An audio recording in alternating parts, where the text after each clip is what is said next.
Hi, I'm James Dunn. Welcome to the Inside Network.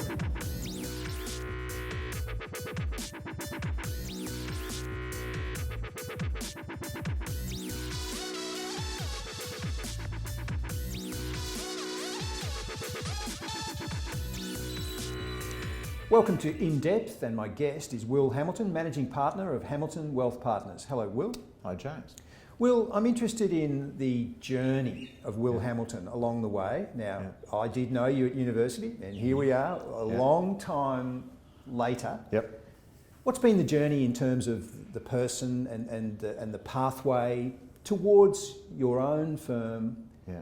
And I'm interested in also how the journey developed the philosophy that you employ at Hamilton. Yeah, look, I joined this industry in 1985. I started at JB Weir in retail stockbroking, but after 18 months I was into institutional stockbroking, and that was selling Australian shares into Asia. Then after I think it was probably about 4 or 5 years, it was 1990, I ended up in London with Bearing Securities and selling Australian shares into London, which was fascinating because we actually literally greenfield. We were a brand new firm, opened, whilst Bearings were very good in a lot of markets, we were therefore starting off in Australian equities, and we did very well. We got to number 5 I think in London, number 3 in Scotland, and number 2 in Europe within about 3 years. Returned to Australia due to some personal reasons with my wife, and then ended up in Hong Kong about 4 or 5 years later. I ended up becoming the CEO of Deutsche Securities Asia, so ran the Asian equity businesses and went on to the Global Equity Management Committee of Deutsche Bank. That was fascinating. And then, you travel so much. I think I worked it out in 1 year. The year before I'd done about 200 flights. So I decided to return back to Australia. Was lucky enough to go back to JB Weir and ended up heading up a department, what they then called private wealth management, which was discretionary over $30 million for families. And that got me into this space, I think, multi-asset class investing. And I loved it. JB Weir changed hands a couple of times, and I ended up in NAB, and that wasn't me, being in a bank. And that really pushed me to look at what is the alternative, and I had toyed with it actually just prior to the GFC, starting our own firm. So that background, and it's really fascinating, not just asset classes and things you worked with, but diversity of exposure to styles, and you've got obviously London and Hong Kong are great financial capitals of the world, but there's that British aspect of running things, and then continental Europe with Deutsche Bank and Asia. So you really had a blank sheet of paper to look at to say, right, this is what I want to do, and Hamilton Wealth Partners, I'm envisaging it as X. So what did you write down on that blank sheet of paper? So we're a wholesale only firm. We do not do retail clients, and we have modelled ourselves very much on what a lot of the UK firms have done. We've actually got some really close relationships actually on the continent as well, in Spain and Switzerland, and also with a number of UK firms. So when you could travel, I do travel to see those people once a year. I think that we are not discretionary though, and I think that's one thing we did bring in, but we sort of decreased that level below that 30 million level. And we are though looking at what do we do as a multi-family office. These are some of the things we're toying with. But what we've done is we're very conservative. The one thing I'm very proud of through this is there's been no mistakes. And asset allocation, I think, is an absolute key, and we've led through that. I'm also fortunate that when you've been in the industry a while, I know a lot of the senior fund managers, or the guys that run or own these fund management companies. And I also think it's really interesting when you start your own firm, how good people can be to you. Yeah, and that's what's happened. A lot of people use the term best of breed managers, etc. It's become a bit of a cliche, but really, having seen some of the people you use, you're as close, I think, to really being able to say that for particular asset classes, you're able to really pick outstanding managers. Yeah. Best of breed or smart. I think smart is the word I like to to use. And what we also look at through the various asset classes is ensuring that we have, one thing we developed, and about 3 years ago we ensured that there was this alternatives bucket. And I suddenly looked, we were starting to put all these things in alternatives. But what is the right level? So we went to heuristics, or asset allocation consultants, and we built out, specifically what is the right allocation for unlisted property, diversified credit, private equity, infrastructure. And I think that's been really, really important. And then the next step is getting the smart managers. Yeah. So you wanted to make sure that alternatives wasn't just a grab bag of things that didn't fit anywhere else, but that it was actually designed for specific outcomes. With the risk and return balance, because what I was worried about is you could just have all this exposure to diversified credit and it was inappropriate looking at the risk parameters. So it is treated, or those subcategories are treated like any other asset class, and that's very important. When you sheet at home though, what is the driving core investment philosophy of Hamilton Wealth Partners? Yeah, we have what we call the HWP way, and so diversification within and amongst asset classes is something we always remind ourselves. And I think that's also what, it's not just about, right, I've got Australian equities, it's about, we use another system called Delta to make sure we blend and select managers within each asset class correctly as well. So what's the typical client, or really isn't there a typical situation? 5 to 20 million or 30 million, 5 to 30 million is probably our sweet spot.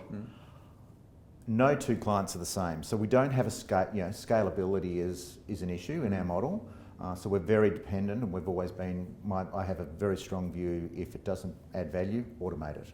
So our financial simplicity, for instance, they are a tool we use for able to make efficiently portfolio changes. So from your perspective, if we look out 5 years from now, what's the greatest concern for portfolios? Is it generating an income, delivering capital growth, or protecting capital, or always a mix? I think it's a mix.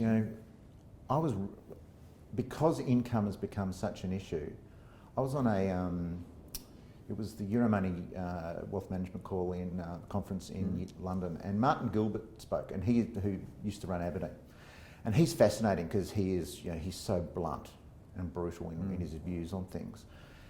And what surprised me, he was talking about the take-up amongst UK retail investors in unlisted, illiquid assets.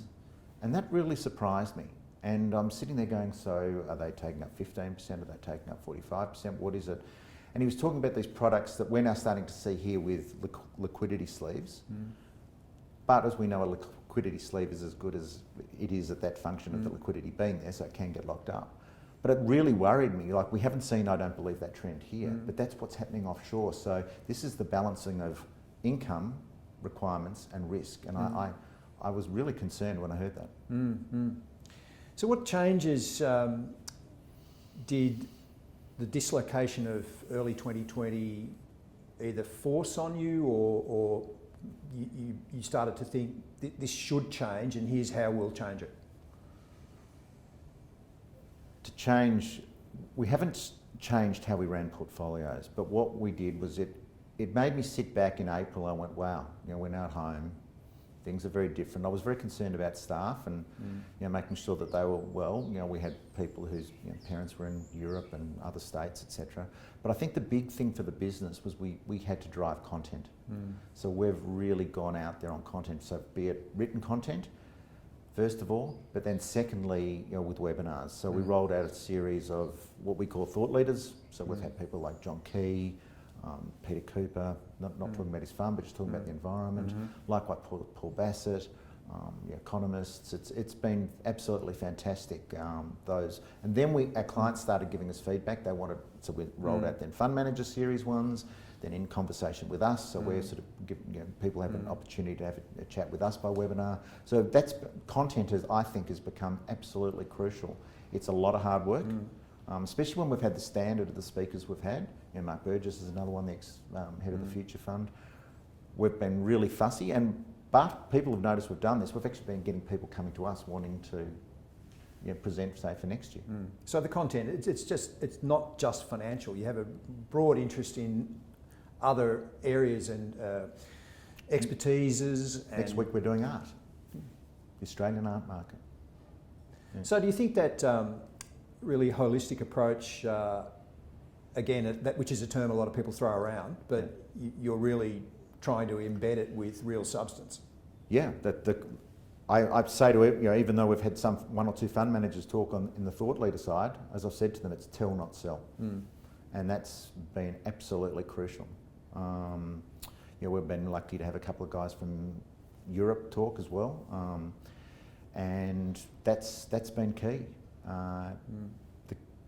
As I said, once you've set this standard, you can't go. You've got to maintain that standard. So we're putting a lot of thought as to what we do next year. You alluded to this when talking about your own staff and in the effect on them in the pandemic, but within the industry, what do you feel about the support that's available to financial advisors from fund managers, professional associations and the industry itself? I mean, the advisors are often neglected and are out there on their own in many ways. Some of the fund managers, actually, I was on a call yesterday with a fund manager that has a consulting area that, it was fantastic, the content, the language that clients like and don't like, etc. And some fund managers are thinking outside the box like that, and that was that's really good. But when it comes to that self-support, no, we've gone to other we've gone to other routes. I don't think the industry associations, that's their gig either. I'm not really a big fan of the industry associations, but I think that we've had to go elsewhere. But it's something that we did bring training in, especially in that first lockdown, and that was looked at the individuals, and we very much not just resilience in getting through this, but wanted their feedback, and that's very, very important. And we've listened. So we've used this second lockdown as an opportunity to do some things in the office. We're not going to get the chance to change the office like without disturbing people. So we have, and that's come from our staff. So clearly, investment to you is not just a science. There's a fair degree of art in it. But how do you, in choosing staff and developing staff along the journey, younger people often behave as though everything they need they can get through their laptop. How do you mentor them to foster the EQ that a successful advisor really needs? Well, we do mentor them very closely and give them a lot of feedback, but we bring people in and we hope it's for the long term with us. So you need to be in the middle office / back office. Then in research, we think is absolutely crucial. And it's probably a 5-year step until you're starting to talk to clients and really produce some value in that respect. I'd say the majority of the people in our firm are slightly introverted, and everybody interviews a candidate. Everybody. What they don't realise is even when they're met at the front door, how do they treat that person? So we're very proud of the client experience we give our clients. We have been recognised for that, and so that's what we're looking for. And it might be individually, it might be 2 or 3 people interviewing that candidate, but that's what we're looking for, is the right cultural fit. That is crucial. We can teach somebody how to add up, but that cultural fit and then thinking and that alignment of thinking is really important. You were one of the first people to write in the Australian on ESG. Yep. How do you feel about it now? Speaking of terms that are bandied around in the industry, how do you feel the journey that ESG has been on and to become mainstream? Do you think it is now a given or still a cliche? Not yet here. It should be. It just should be part of the investment process, I think. I was, again, that same conference, Euromoney Wealth Management Conference in London, I was a little surprised at how much it's evolved there, because, boy, they've talked about ESG for 5 years over there in a very big way, from ESG to sustainability, and that was a big theme, sustainability. And we have noticed some of our clients, I think Rio, with the caves, that really did create a turning point. Yes. Especially with a number of not-for-profits that we look after money for, and that there's been a big shift. What advice would you give the 21-year-old Will at the outset of journey in financial, well, the financial industry. Yeah, look, I'm fortunate I do get to talk to a lot of young kids, and I think it's just fantastic, them wanting to come into this industry. But as I say to them, do your time, learn, just be a sponge, and make sure that you're with somebody that is going to invest in you. You know, I've been very fortunate that I got to where I did because people gave me the opportunity. So make sure that they give you that opportunity, they don't stand in the way. But you need to learn about what happens in the back office. You need to learn about how to research a fund. And that's absolutely crucial. And what is a good fund and what is probably not appropriate.